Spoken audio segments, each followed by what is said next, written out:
Hello guys, this is the last video in this series of tutorials on CSS, and I just wanted to thank you for watching all the tutorials. If you've reached thus far in the series, then I hope you've gained something, and I've probably shared all my knowledge on CSS with you guys in the last 34 tutorials, and I just hope that the series has been worthy of your time, and you could share your suggestions, and if you have any queries regarding whatever I've discussed in this course, then you could write to me.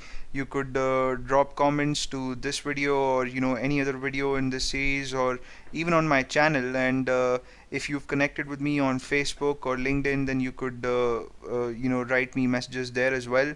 And I'm going to record a new series of tutorials on Perl now, and I have already started preparing scripts for that, and I'm probably going to start recording next week.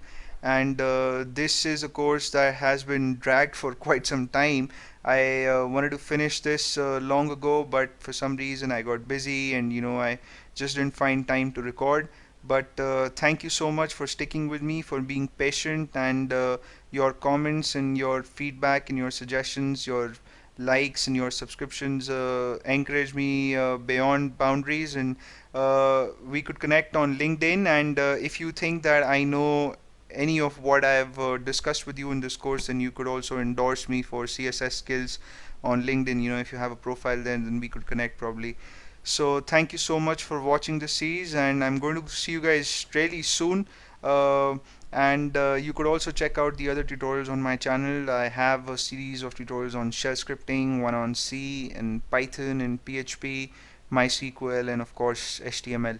So that's it for this video. Take care of yourself. Goodbye.